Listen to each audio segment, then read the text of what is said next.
우리가 붙잡은 복음이 진짜라면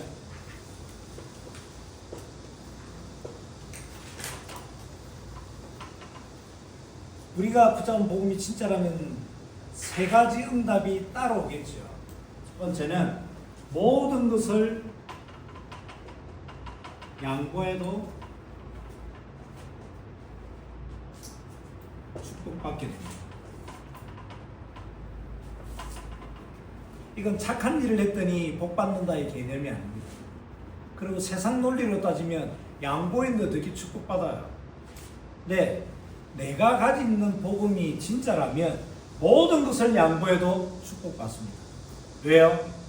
그 이유는 우리의 미래는 앞에서 오는 것이 아니라 어디서 오죠? 위에서 오는 거죠. 우리가 갈등해야 될 것은 과정이지 결과가 아닙니다. 세상은 결과를 향해 따라가거든요. 우리는 이미 결론이 난 인생이잖아요. 그래서 우리의 갈등의 구조는 결과를 향해 가는 것이 아니라 과정을. 그래서 철저하게 우리는 성령님도 받아야 됩니다.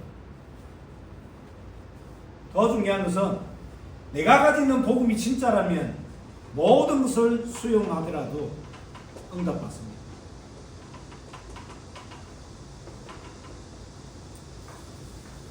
세상은 좋은 사람, 나쁜 사람으로 나눠집니다. 세상은 이익과 손해로 나눠집니다. 근데 복음의 사람들은 좋은 것, 나쁜 것이라는 이분법의 논리를 가지고 접근하는 사람들이 아닙니다. 우리는 좋다, 나쁘다 이분법이 아니라 하나님의 계획이냐, 하나님의 뜻이냐, 이 부분이 우리의 관점이고 중심이 되는 거죠. 그래서 우리는 어떤 문제가 왔을 때 문제 해결보다 더 중요한 것은 문제 속에 있는 하나님의 계획을 발견하는 것입니다. 세 번째, 우리가 받은 복음이 진짜라면 모든 것을 희생하더라도 승리합니다. 왜 우리가 희생하는데 우리가 승리하게 됩니까? 우리에게는 다른 이유가 있기 때문에. 잘 기억하시기 바랍니다. 다른 이유가 있어야 다른 응답이 오고, 다른 이유가 있어야 다른 계획을 이룰 수 있습니다.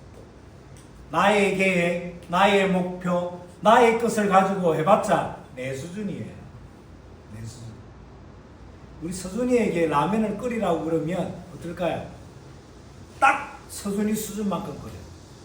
더도 덜도 없이 딱 그 수준. 네, 아주 유명한 미슐랭 셰프가 와서 라면을 끓이면 어떻게 될까요? 우리가 우리가 상상하지도 못한 다른 라면이 나온 거예요. 라면 하나도 그러는데 우리 인생에 대한 결론과 과정과 진행은 어떨까요? 내가 100년 노력하는 것보다 하나님이 1초 역사하신 게 더 정확할 거 아닙니까? 아멘?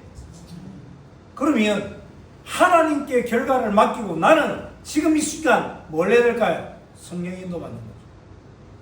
내가 받은 복음이 진짜라면 모든 것을 양보하더라도 축복받는다. 내가 받은 복음이 진짜라면 모든 것을 수용하더라도 응답받는다. 내가 받은 복음이 진짜라면 모든 것을 희생하도 승리하게 된다. 우리에게는 다른 이유가 있습니다. 어떤 이유예요? 맞냐 틀리냐가 아니라 우리의 이유는 어디에 있어요? 살리는 복음이 있습니다. 복음 뜻이 뭐예요? 살리는 거 아닙니까? 자, 그러면 목사님, 나는 복음을 받고 복음의 사람인데 왜 안 됩니까? 안 되는 것이 아니라 안 될 수밖에 없도록 속고 있어요. 어디에? 5가지. 하나님 우리에게 주신 복음은 완전하고 충분하고 모든 것인데 우리는 그 충분하고 완전한 모든 걸 받고도 속잖아요. 어디에 속을까요? 가장 많이 속는 것은 이거예요.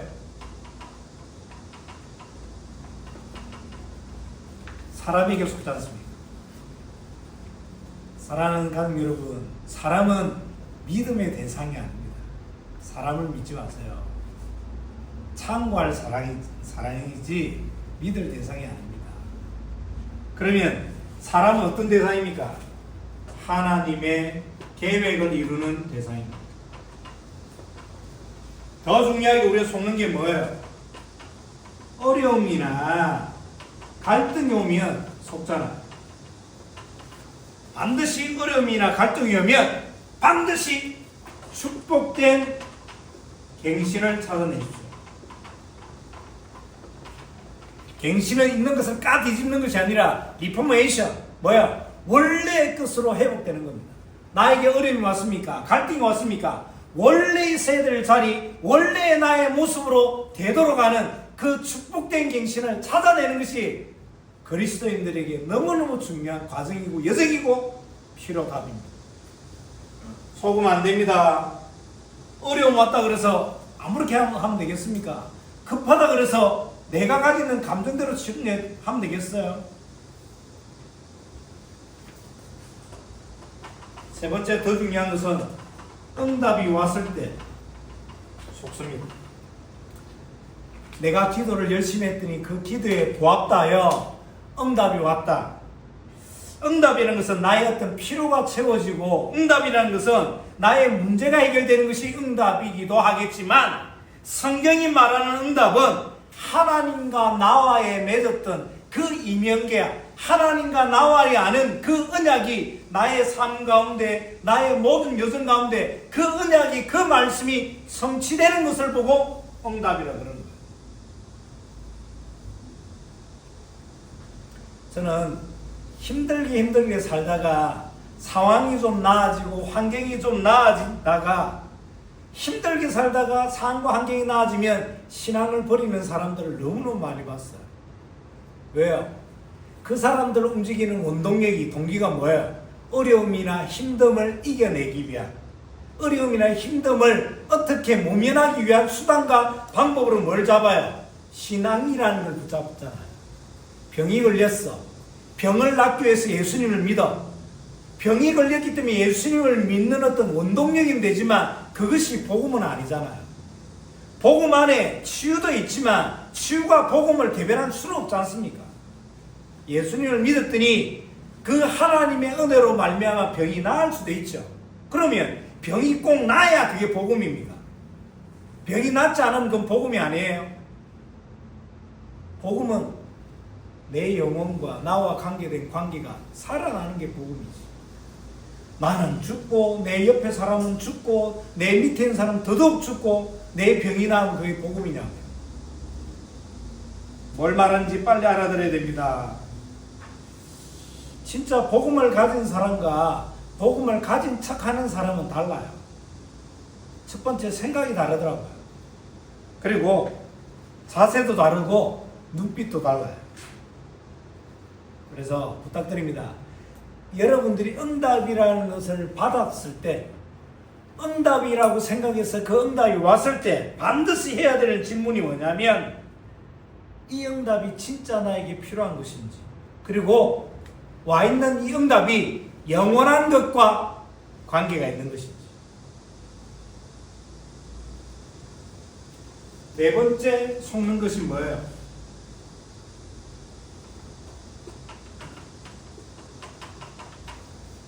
축복 아닙니까? 부탁드립니다. 내가 축복이라는 것이 상황도 아니고 환경도 아닙니다. 성경에서 복이라고 이야기하는 그 축복은 뭘 말하냐면 가치를 말합니다.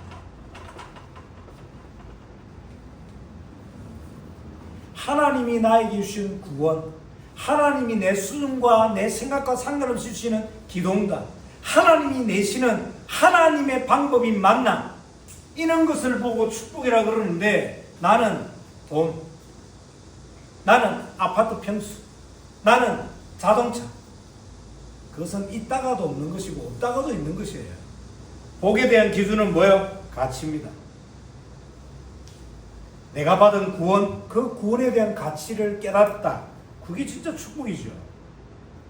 하나님께서는 우리의 삶을 통하여 하나님의 일들을 이끌어 가시고 만들어 가시고 보이십니다. 그 가치를 아는 것이 축복이고 그 일에 쓰임 받는 것이 나의 인생이 되기를 예수 그리스도로 축원합니다. 속는 거 다섯 번째가 뭡니까? 이거예요. 일. 기억하세요. 아무리 작은 일에도 서론과 본론과 결론이 있습니다. 아무리 작은 일에도. 그러면 아무리 작은 일에도 있는 그 서론과 본론과 결론 가운데 나의 중심은 어디에 있어야 될까요? 아무리 작은 일이지만 나의 중심이 서론이 있어야 될까요? 본론이 있어야 될까요? 결론이 있어야 될까요? 아무리 작은 일도 서론, 본론, 결론이 있다면 나의 우선순위와 중심을 어디에 두냐 이 말이에요. 많은 사람들은 일을 왜 하고 어떻게 하고 그 일에 대한 기준이 뭐냐면 돈 때문에 하거나 아니면 내 체질에 맞아서 하거나 아니면 미래의 어떤 비전을 보고 하게 되더라고요. 현장에서 청년들을 만나서 물어봐요. 야, 너 왜 일해? 너 뭐 때문에 그 일해? 이렇게 물어보면 뭐 걸어온 길이 이 길이라. 그리고 목사님 이 길이 그래도 몇 년 뒤는 밝대요. 뭐가? 장래 희망이. 그래서 이게 좀 된대요. 그래. 너는 왜 그 일을 해? 부모님의 바람이 그래서. 세상은 우리 청년들에게, 우리 후대들에게 이렇게 가르칩니다. 야, 네가 하고 싶은 거 해. 네가 하고 싶은 게 행복이야. 듣기는 아주 좋고 들을 때 힘이 날는지는 모르겠지만 내가 하고 싶고 내가 하면 행복한 거 그건 취미로 하면 돼요. 직업은 일은 반드시 현장에 필요한 이 시대와 이 세대에 필요한 그리고 전도에 필요한 것이 일입니다.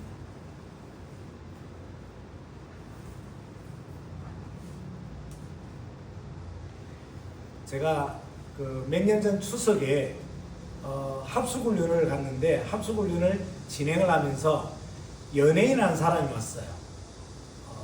연예인 한 사람이 왔는데 추석 기간 우리가 반나절 동안 그 합숙훈련 프로그램 가운데 반나절 동안 현장 전도를 나가는 게 있었어요.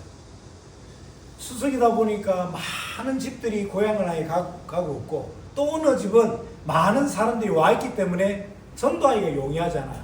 근데 연예인 탤런트 한 사람 데리고 그 아파트 단지를 들어갔더니 들어가는 데마다 족족 문이 열려. 어이구 어서 들어오세요. 어이구 여기는 어쩐 일이냐고. 아, 이게 업이 이래 중요한 거구나. 또 몇 년 전에 의사 한 분과 같이 시골에 의료전도를 들어갔습니다. 그 추석 기간에 무슨 시골에 사람이 있겠냐? 그 추석 기간에 무슨 시골에 사람들이 의료받으러 오겠냐? 천만의 말씀. 흰 가운 입고 두 사람이 앉아있었더니 마을에 온 사람들이 다 찾아와. 얼마나 좋아요. 침 몇 개 찔러놓고 복음 전하고. 이런 거구나. 일이라는 것은, 업이라는 것은, 일이라는 것은, 업이라는 것은 먹고 사는 직업이 아니구나. 시대의 현장에 전도 등에 필요한 것이 업이구나. 내가 받은 복음이 어떤 것인지, 받은 복음은 분명하고 완전하고 모든 것인지 왜 내가 안 되는지 오늘 분명히 말씀 가지고 딱 점검해 봐야 됩니다. 우리 현장에서 청년들을 만나보니까 자꾸 업을, 직업을 돈 버는 것이라고 착각을 하더라고요. 그래서 돈을 벌려고 할 때 땀을 안 흘리려고 그렇게 예를 써요. 그래서 주로 코인, 주식, 선물 앉아서 그냥 여러분들 퀴즈 하나 내볼까요?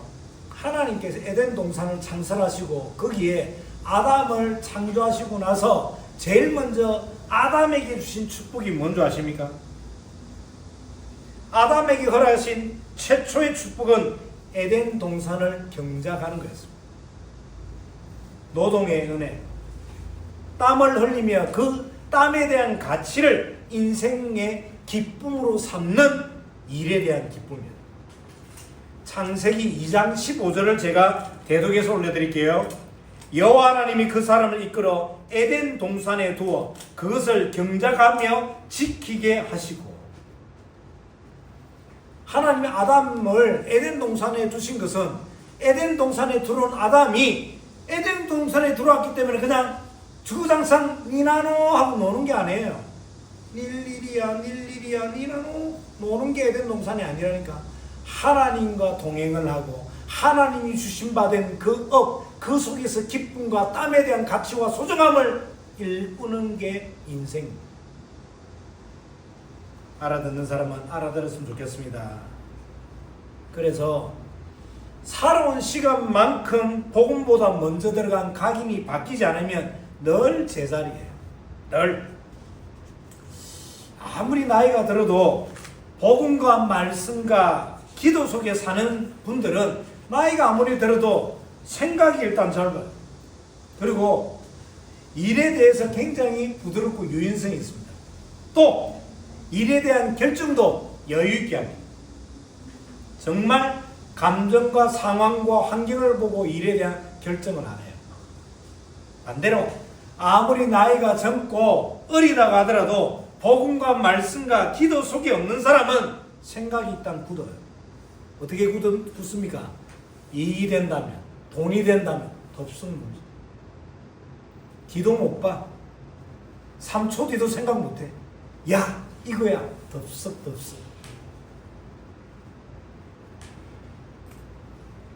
누가 뭐라 그래도 사랑하는 가족 여러분, 내가 살면서 먼저 들어간 각인이 복음으로 바뀌지 않으면 늘 제자리에. 그래서 예수를 닮아가는 삶이라는 것은 나의 가치관이 바뀌는 거예요. 예수를 믿는데 그전의 가치와 그전에 내 인생을 끌고 가던 그 근간이 변함이 없다는 것은, 글쎄요, 교회는 다니고 예수님을 믿어 구원을 받는지는 모르지만 기도응답은 성경과는 상관없습니다. 그래서 서론에서 가져야 될 세 번째 아주 중요하게, 나 자신이 얼만큼 복음과 복음적인 것, 이것의 균형을 같이 하고 있는지에 대해서 점검해야 될 것 세 가지.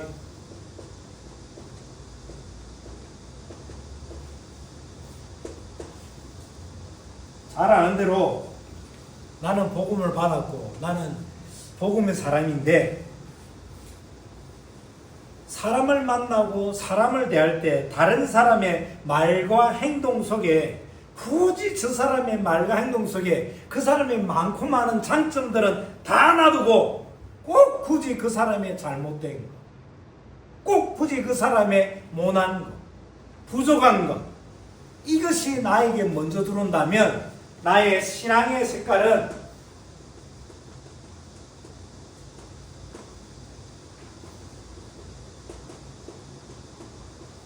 율법주의입니다. 늘 판단의 기준이 맞냐 틀린 것 속에 하나님의 계획이 있다면 어떡하시겠습니까? 맞다고 하는 것 속에 흑암의 권세가 쳐놓은 덫이라면 어떡하겠습니까? 생각의 구조가, 논리가, 판단의 기준이 맞냐 아니냐, 이익이 되냐 손해냐, 내 것이냐 적군이냐, 그걸 가지고는 구멍가게밖에 못합니다. 어떻게 사람을 만나면 꼭 그 많고 많은 거 가운데 그 사람의 못난 거, 잘못된 거, 부족한 것이 먼저 들어올까요? 그걸 보고 본인의 신앙의 색깔을 뭐라고 판단 안 된다고요? 율법주의구나.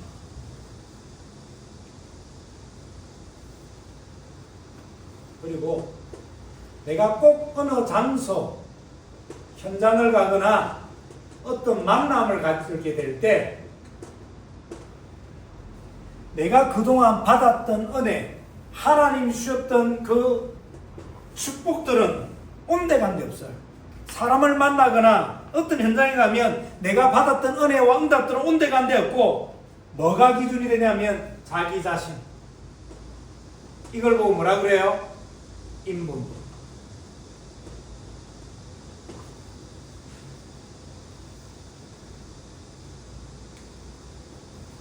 만남이나 현장을 가면 하나님 주셨던 말씀이 있었을 거 아니에요. 하나님 주셨던 은혜가 있었을 거 아니에요. 하나님 주셨던 미션이 있을 거 아니에요. 그건 온데간데 없고, 모든 판단의 기준과 모든 기준점이 자기 자신. 그래서 뭘 쓰냐면 이 사람들은 방법을 쓰죠. 그리고 언제나 현장과 만남을 조건을 따라갑니다.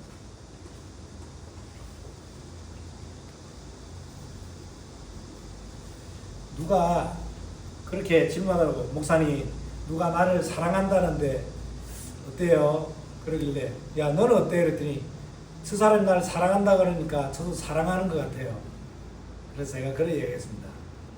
야, 누가 나를 사랑한다 그래서 내가 사랑하는 그것은 동정이지 사랑이 아니야. 사랑은 조건이 아니잖아. 누가 나를 사랑한다? 그럴 수는 있겠죠. 그래, 그 조건이 사라지면 사랑 안 합니까? 하나님 우리를 어떻게 사랑하실까요? 예배 잘 드려서 사랑합니까? 헌금했으니까 사랑할까요? 영어로는 because of 넘어서 in spite of잖아요. 불구하고. 하나님 우리가 죄인인데도 불구하고 어떤 조건이 있습니까? 꼭 기억하셔야 돼요. 자꾸 조건을 따지고 자꾸 방법을 따지는 인본주의.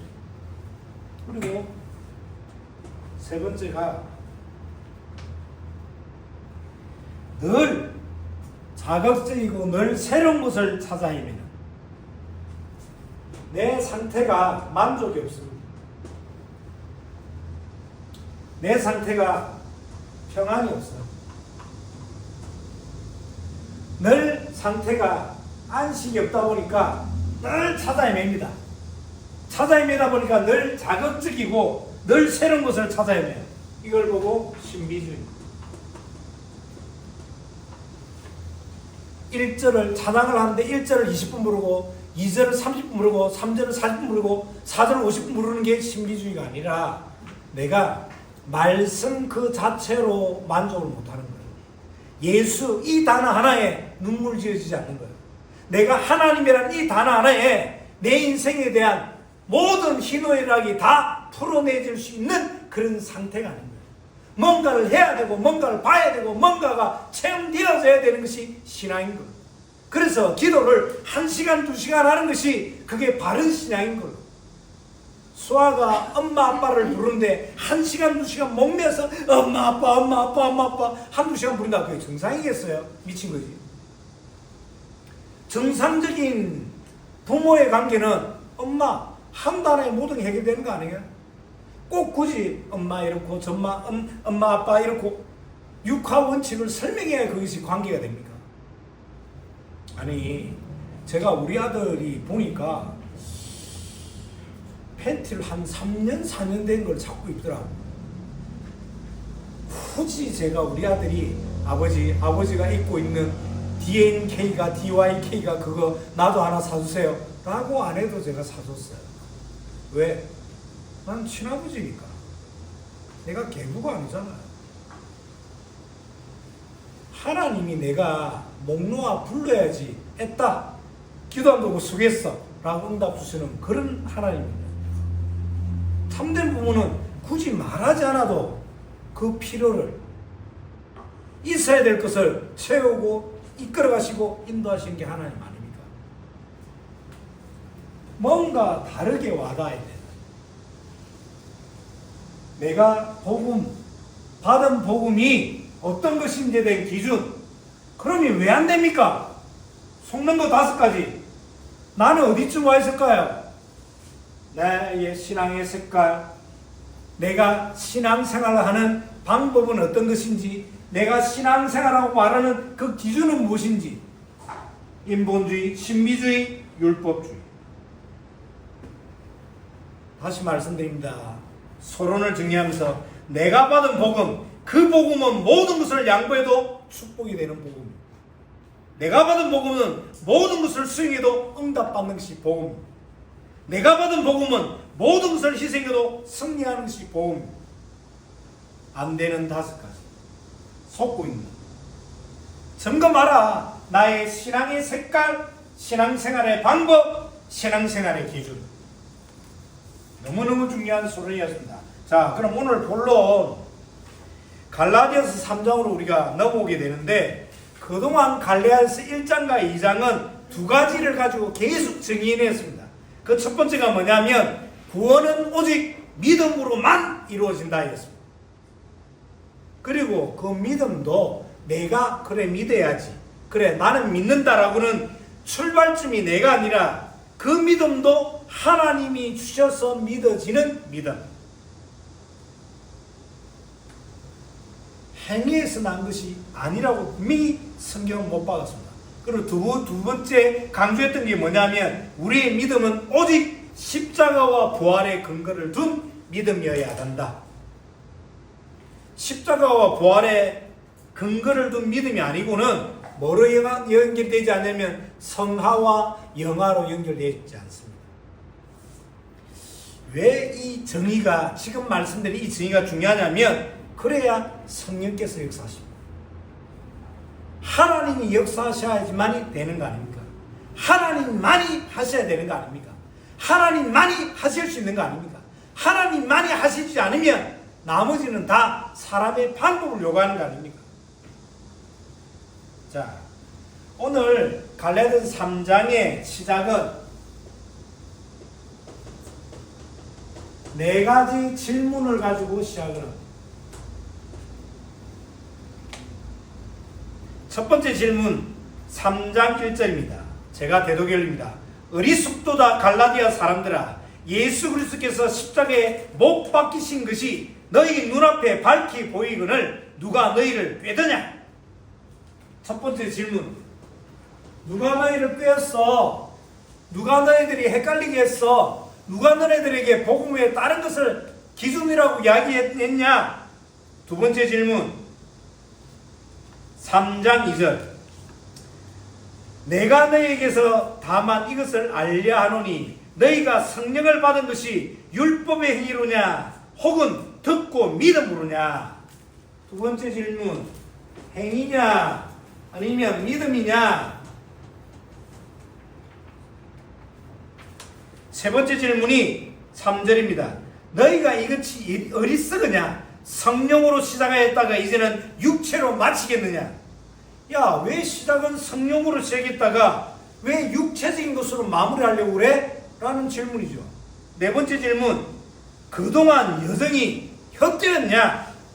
4절 읽을게요. 너희가 이같이 많은 괴로움을 헛되이 받았냐? 과연 헛되냐? 자, 이 네 가지 질문 가운데 시간 관계상 오늘 두 가지만 다루고 마무리를 할까 합니다. 첫 번째 질문을 살펴보면 누가 너희를 꾀드냐? 책망의 단어가 하나 등장하는데 이 단어가 뭐냐면 아노에토이 헬라어입니다. 아노에토이 헬라어는 죄를 분별할 능력이 있는데도 불구하고 이 분별함을 가지고 죄에 대하여 분별하지 않고 묵인하거나 동조할 때 사용되는 단어예요. 우리 수아가 마켓에 가서 남의 물건을 가방에 넣어 뭘 집어넣는 거 봤더니 세제, 주방 세제를 갖다 넣어. 그걸 이은희 집사님이 봤어. 그럼 어떻게 해야 될까요? 야단을 치고 훈계를 하고 변상을 하고 대가를 치르도록 해줘야 되겠죠. 근데 마침 집에 주방 세제가 떨어졌어. 수아가 가방에 넣던 걸 보고 이은희 집사님이 묵인하고 동조하는, 잘못된 것인 줄 알지만 묵인하고 동조하는 것. 왜 묵인하고 동조한다고요? 우리가 신앙생활하면서 우리 색깔에 맞다고 생각되고 우리의 상황에 맞다고 생각되고 이익이 될 거라고 생각되기 때문에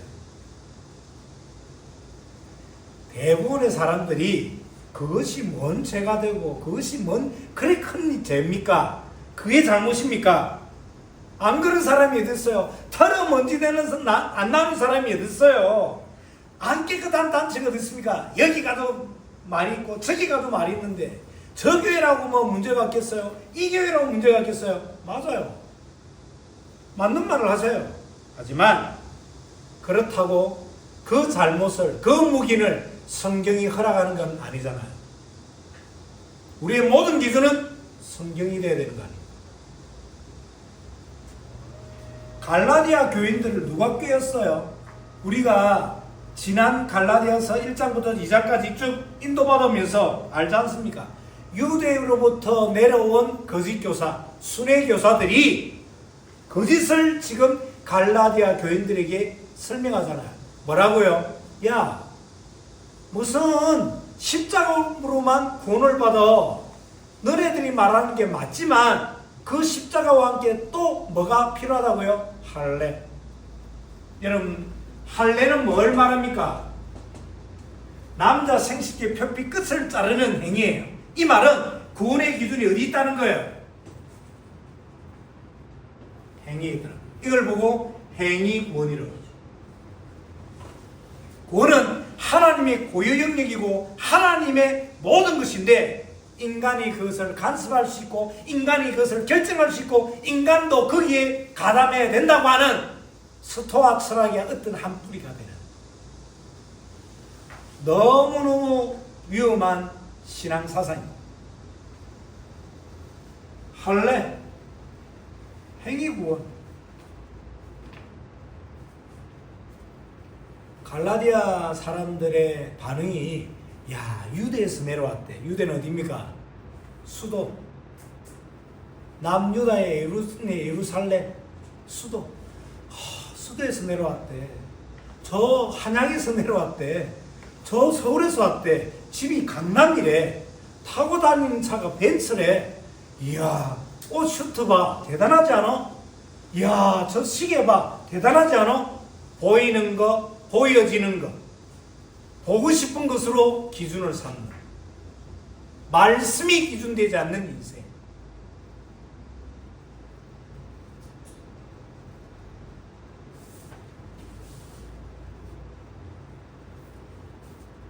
분명히 갈라디아 사람들은 갈라 지역 사람들은 사도 바울로 말미암아 복음에 대한 정통 기준 내용을 전해 듣고 믿음으로 말미암아 구원을 받았어. 근데 그들은 보이는 것, 보여지는 것, 보고 싶은 것을 가지고 이 5가지에 속는 거예요. 사랑하는 가족 여러분, 복음은 논리로 접근하는 게 아니지 않습니까? 알아서 믿는 게 아닌 지식으로 믿어지는 것이 아니라 하나님이 주신 은혜로 믿음이 주어지고 그 믿음으로 말미암아 알아지는 것이 정상입니다.